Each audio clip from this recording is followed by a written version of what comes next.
Welcome on our YouTube channel. हमारे YouTube channel का नाम है हमारा परिसर, जहां हम मिलकर पढ़ते हैं क्लास 8 का यूपी बोर्ड का सिलेबस। इसमें हम साइंस का फर्स्ट पार्ट ऑलरेडी डिस्कस कर चुके हैं। हम ये सेकंड पार्ट डिस्कस कर रहे हैं, जिसमें हमारा टॉपिक है शिक्षा में सूचना संचार प्रौद्योगिकी आईसीटी के क्षेत्र में। शिक्षा के क्षेत्र में सूचना प्रौद्योगिकी ये बहुत इम्पॉर्टेंट रही है। आईसीटी होती है इंफॉर्मेशन एंड कम्युनिकेशन टेक्नोलॉजी। हम कम्युनिकेट ही तो कर रहे हैं। मैं आपके साथ वीडियो के रूप में यूट्यूब से जुड़ी हुई हूँ, तो ये हम कम्युनिकेट ही तो कर रहे हैं। आप अपनी बात को मुझे बता सकते हैं लाइक करके कि आपको वीडियो पसंद आ रही है। आप मुझे कमेंट करके बता सकते हैं कि हाँ ये हमें पसंद आया, ये हमें ना पसंद आया। डिसलाइक का दबा के आप डिसलाइक बता सकते हैं कि आपकी वीडियो हमें पसंद नहीं आ रही है। तो ये कम्युनिकेटिंग तो हो गई। ये किसके द्वारा कर पा रहे हैं हम? टेक्नोलॉजी की मदद से। किसकी वजह से कर पा रहे हैं? टेक्नोलॉजी, जिसने हमारे बहुत सारे काम आसान कर दिए। आज भारत के किसी भी कोने में बैठा हुआ बच्चा मुझसे जुड़ सकता है। किसके द्वारा? ये टेक्नोलॉजी तो है। यूट्यूब क्या है? ये सब टेक्नोलॉजी, ये प्लेटफॉर्म दिया गया है जिसमें सब जुड़ सकते हैं एक दूसरे से। जैसे आप और मैं जुड़े हुए हैं, तो इसी के बारे में पढ़ेंगे आज हम। आईसीटी की फुल फॉर्म है इंफॉर्मेशन कम्युनिकेशन टेक्नोलॉजी, जिसका उपयोग आज के टाइम में बहुत ज़्यादा किया जा रहा है। तो इसी के बारे में पढ़ते हैं हम आगे। आईसीटी योजना के अंतर्गत छात्रों को मुख्यतः अपनी आईसीटी यानी कि क्या बताया था, ये लिख रहा है इंफॉर्मेशन कम्युनिकेशन कौशल को कंप्यूटर पर आधारित शिक्षण प्रक्रिया से सीखने का प्रयास किया गया है। इससे ग्रामीण क्षेत्र में जहाँ ट्यूशन्स उपलब्ध नहीं है, ग्रामीण क्षेत्र में वहाँ का बच्चा बहुत आसानी से पढ़ सकता है। क्या करना है? बस उसे जुड़ना ही तो है। वो एक हाथ में लिए मोबाइल फ़ोन पकड़ेगा और बस जो सिखाते जा रही हूँ मैं वो करता जाएगा। अगर वो नहीं जुड़ पा रहा है तो किसी भी माध्यम से, जो लोग बच्चे नहीं भी जा पाते ना, ओपन यूनिवर्सिटी सुनी होंगी, वो किस पे चलती हैं? मोबाइल फ़ोन पर ही तो चल रही हैं, आपके लैपटॉप में ही तो चल रही हैं ओपन यूनिवर्सिटी। आप अपना कोर्स कर रहे हैं, एग्ज़ाम दे सकते हैं, आराम से आप पास हो जाएंगे, आप ग्रेजुएट हो जाएंगे। डिजिटल क्या सिखाने का प्रयास किया। इससे बच्चों के आर्थिक, जो बच्चा स्कूल नहीं जा सकता, अफोर्ड नहीं कर सकता, जो बच्चे ट्यूशन अफोर्ड नहीं कर सकते, उनके लिए कितना आसान है। इंटरनेट से कुछ भी सीख सकते हैं। आज के टाइम पे मैंने सीटेट सिर्फ यूट्यूब वीडियोस देखकर क्लियर कर लिया। ये क्या, मैंने तो कोई कोचिंग भी नहीं लगाया और सीटेट क्वालिफाई करा वीडियो देख के, जिसमें मेरा 1 रुपया भी खर्च नहीं हुआ। बस जो डाटा पढ़वाते हैं, डाटा में फालतू का चीज़ देखते हैं, मैंने पढ़ाई की चीज़ देखी और मेरा सीटेट क्लियर हो गया।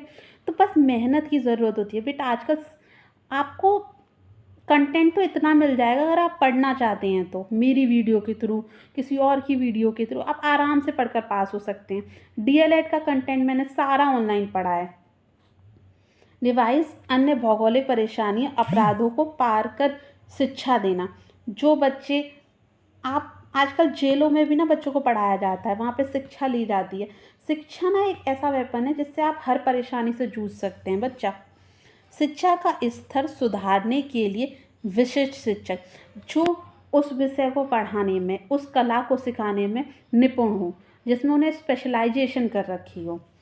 तथा आईसीटी शिक्षा देने के लिए कई राज्य तथा केंद्र शासित राज्यों ने स्मार्ट स्कूल, आजकल स्मार्ट स्कूल्स बनाए गए हैं। वहाँ पे डिजिटल बोर्ड्स लगाए गए, जो फोटो, आप जैसे मान लो आपको फूल के बारे में पढ़ाना है, फूल के बारे में बस वीडियो फ़ोटो लगाना है, आपको उस फूल के हर पार्ट को दिखा दिखा के पढ़ाया जा सकता है बहुत आसानी से। कहते हैं ना कि चीज़ें हमें पढ़ने से ज़्यादा ना, अगर हमें चीज़ें दिखती हैं ना विजुअली, हम वो ज़्यादा अच्छे से सीख पाते हैं। इसका उद्देश्य छात्रों को खुशनुमा वातावरण एवं मनोरंजन तरीके से वैश्विक स्तर पर प्रतिस्पर्धा, कंपटीशन, संस्थापना, जीविका, ज्ञान सृजन दृष्टि से तैयार करना है। इसमें बच्चों को कंपटीशन के लिए तैयार करना है वैश्विक स्तर पर, कि वो, यहाँ सिर्फ पढ़ाई की नहीं बात कर रही हूँ कि पढ़ाई की बात हो रही हो, यहाँ पर किसी भी, आप मेंटली इतनी स्टेबल हो जाओ। ज्ञान का कारण सिर्फ आपको ये पढ़ाई लिखाई शिक्षा नहीं, आपको मेंटल लेवल पर तैयार करना है। आपके ज्ञान को विज्ञान से, आपके देश से, आपके समाज से एक अच्छा नागरिक बनाना होता है। क्योंकि सबसे अच्छा, आप जब नागरिक अच्छे बन पाएंगे ना, आधी चीज़ें तो ऐसे ही सॉर्ट आउट हो जाएंगी आपकी समस्याएं। उच्च शिक्षा के क्षेत्र में उल्लेखनीय विकास हुआ है। उच्च शिक्षा के क्षेत्र में तो डेफिनेटली बहुत अच्छा हुआ है। फर्स्ट क्लास का बच्चा यूट्यूब वीडियो से आजकल सीखने लगा है। अगर उसके सामने छोटा आ बड़ा आ की वीडियो लगा दो, वो बहुत अच्छे से सीखता है। पोएम सीखता है। पोएम तो बहुत ज़्यादा बच्चे देखते हैं और उन्हें मज़ा भी आता है। मैं वीडियोस देखती हूँ, अगर मुझे कोई टॉपिक नहीं आता है तो सीधे मैं यूट्यूब के ऊपर जाती हूँ और वीडियो सर्च करती हूँ और उसके बारे में पढ़ लेती हूँ। आई होप ये टॉपिक आपको समझ में आ रहा होगा। नेक्स्ट चलते हैं। अगर कहीं भी समझ में नहीं आया तो आप मुझे कमेंट करके बता सकते हैं, मैं कोशिश करूँगी उसका समाधान करने की। अंतरिक्ष प्रौद्योगिकी के क्षेत्र में, अंतरिक्ष क्या होता है? स्पेस। स्पेस में जो सैटेलाइट भेजी जाती हैं, ये नेटवर्क वगैरह क्या, ये सैटेलाइट ही तो भेजी जाती हैं। आपको ये मानसून के बारे में, अभी ये कुछ दिनों पहले बारिश हुई थी, इसका अलर्ट तो दे दिया गया था ना कि 3 दिन तक भारी बारिश होगी। ये सब किससे हुआ? अंतरिक्ष में ही तो हो रहा है। स्पेस सैटेलाइट्स के जरिए तो हो रहा है। भारतीय कार्यक्रम, भारतीय अंतरिक्ष कार्यक्रम के जनक हैं डॉक्टर विक्रम साराभाई। इनकी अध्यक्षता में ही बनाया गया था। हमारे यहाँ जो अंतरिक्ष का काम होता है, स्पेस का होता है, साइंस का रिलेटेड होता है, वो इसरो में होता है। हमारी साइंस, जैसे अमेरिका में नासा होती है, नासा को तो काफ़ी लोग जानते हैं, पर इसरो को जानना सबसे इम्पोर्टेंट है क्योंकि हम उस देश में रह रहे हैं। इसरो सबको पता होनी चाहिए कि हमारे यहाँ साइंस का सारा काम कहाँ पर होता है, तो इसरो में होता है। इसकी संस्थापना वैसे तो देखो बच्चों 15 अगस्त 1969 को हुई थी, पर आपकी जो बुक में दे रखी है ना, इसलिए मैंने दोनों डेट लिख दी हैं। आपकी किताबों में दिया नवंबर 1969 में, तो आप चाहें तो ये 15 अगस्त वाली लिख के आइए, पर जब कंपटीशन लेवल पर बात हो। लेकिन जब बात हो रही है ना आपकी किताबों पे, क्योंकि आपकी जो कॉपियाँ चेक होंगी ना, वो इस डेट के आधार पर होंगी, तो इसलिए आप नवंबर 1969 दे के आना। मैं कोशिश करती हूँ आपको कंटेंट गलत ना पढ़ाऊँ, इसलिए मैं 2-3 जगह से चेक करने की कोशिश करती हूँ कि मैं आपको सही बता पाऊँ। तो इसरो की फुल फॉर्म होती है इंडियन स्पेस रिसर्च ऑर्गेनाइजेशन। ये आपको याद होनी चाहिए, ठीक है। इनको spar, Indian national competitive for space research, ये है 1962। इसरो की संस्थापना ये बताई मैंने 15 अगस्त 1969, पर आपकी बुक में नवंबर 1969। इनमें कोई तारीख नहीं दी गई है नवंबर में, सीधे यही लिखा हुआ है नवंबर 1969। मैंने कोशिश करी सर्च करने की, पर कुछ सर्च नहीं हो पाया नवंबर में। इंसेट, ये मैंने जो फुल फॉर्म्स हैं वो एक जगह इसलिए लिख दिए, आगे इनके बारे में आएगी बात तो आपको समझ में आए कि बात किस बारे में हो रही है। यह इंडियन नेशनल सैटेलाइट सिस्टम, जिसके द्वारा जितनी भी सैटेलाइट लॉन्च होती है ना, आपने शायद मंगलयान, शायद यही है ना, मंगलयान ही है मूवी का नाम, उसमें देखा होगा एक लॉन्चर होता है जिससे सैटेलाइट ऐसे लगी होती है ऐसे। इसमें शायद ठीक से नहीं बता पा रही, या तो मैं आपको कोशिश करूँगी वो दिखा दूँ। ऐसे करके लॉन्च होता है, उसमें सैटेलाइट लगी होती है, तो इसको कहते हैं इंडियन नेशनल सैटेलाइट सिस्टम, जिससे सैटेलाइट लॉन्च कर पाते हैं हम। ठीक है फ्रेंड्स।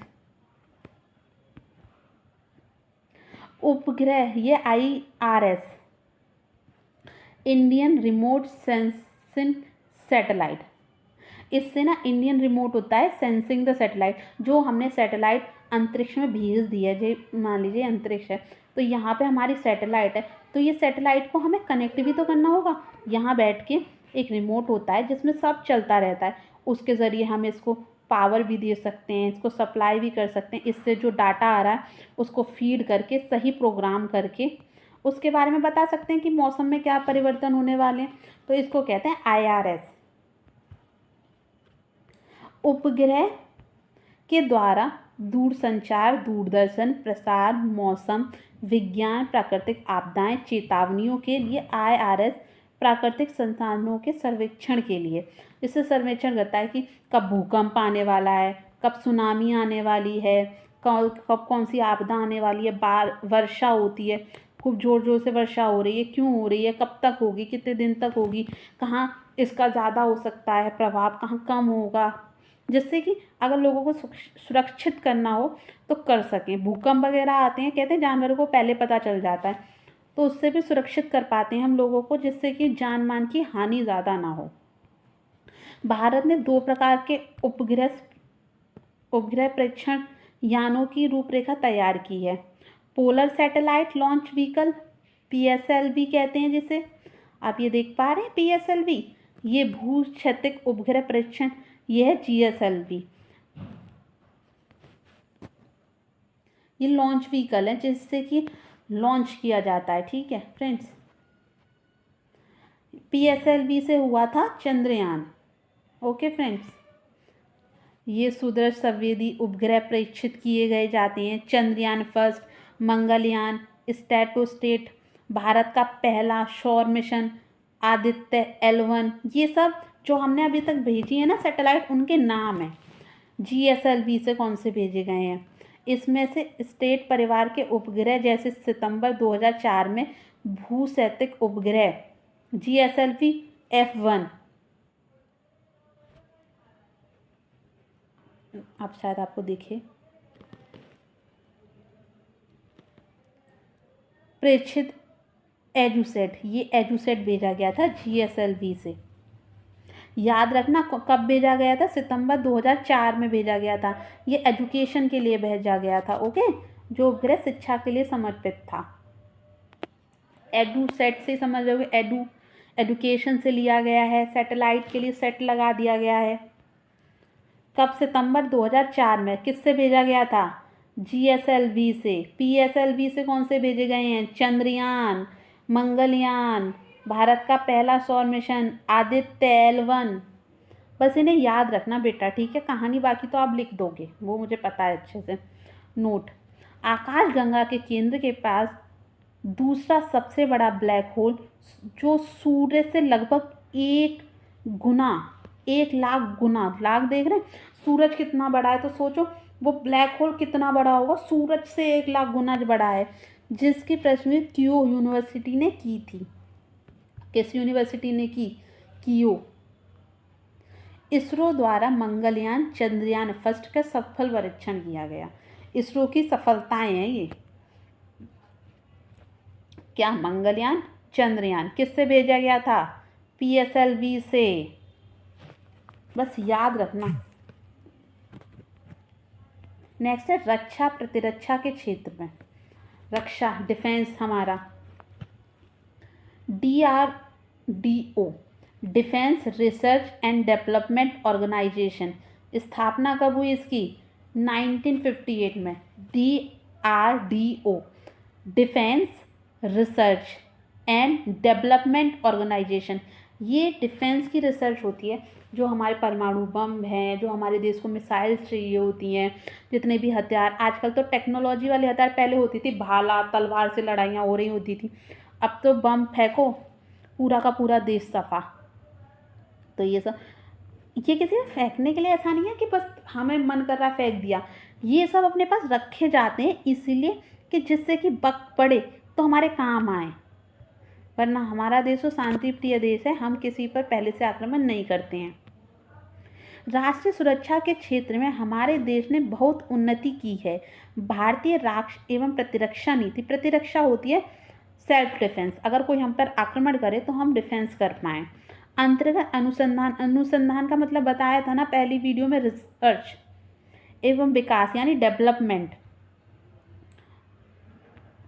के लिए रक्षा विज्ञान संगठन तथा कुछ अन्य तकनीकी विकास प्रतिष्ठानों को मिलकर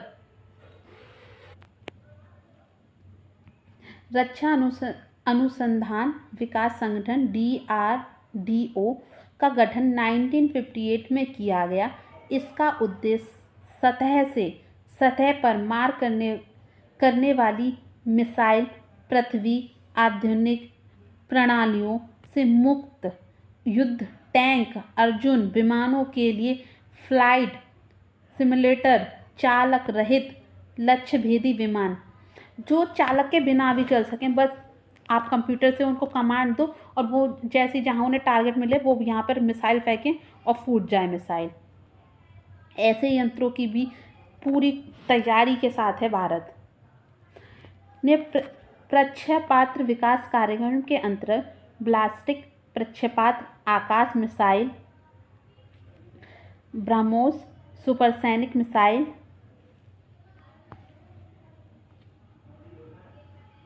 जल अभियानों में समुद्री बेड़े और स्मारक मिसाइल, आकाशीय प्रक्षेपास्त्रों का विस्तार। पूर्व राष्ट्रपति डॉक्टर एपीजे अब्दुल कलाम, महान साइंटिस्ट थे डॉक्टर एपीजे अब्दुल कलाम। इनकी कहानी पढ़िएगा बेटा, आपको बहुत ज़्यादा मोटिवेशन मिलेगी। महान साइंटिस्ट, महान स्पीक करते थे तो ऐसा लगता था बस सुनते जाओ सुनते जाओ। मैंने इनकी वीडियोस देखी हैं, मैं ऐसे काश मिलने का मौका मिलता, पर ऐसा तो संभव नहीं है। अब्दुल कलाम जी 1998 में द्वितीय परमाणु परीक्षण में निर्णायक भूमिका निभाई। इसका मिसाइल मैन के रूप में जाना जाता है। उनको मिसाइल मैन के नाम से भी जाना जाता है। किनको? एपीजे अब्दुल कलाम जी को जाना जाता है मिसाइल मैन के नाम से। ये सब बेटा याद रखना, ऐसा नहीं है सुना और बस कानों से निकाल दिया।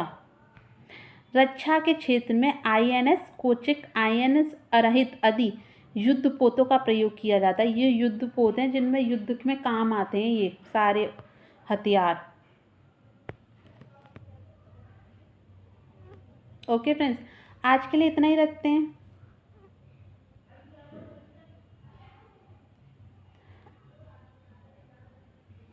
आज के लिए इतना ही रखते हैं फ्रेंड, आज के लिए इतना ही रखते हैं। आई होप आपको समझ में आ गया होगा। नोट्स बनाने हैं आपको, इसका पीडीएफ आपको मिल जाएगा। आपको बस डिस्क्रिप्शन बॉक्स में दिया गया है लिंक इस टेलीग्राम चैनल का, टेलीग्राम पे जाइए, आपको इसका पीडीएफ अवेलेबल हो जाएगा। ठीक है, बस आपको थोड़ा कोशिश करनी है, बाकी आपको मैं सब अवेलेबल करा दूँगी। बस आप पढ़िए तो सही। आज के लिए इतना रखते हैं, बाकी का कल मिलते हैं। Okay friends.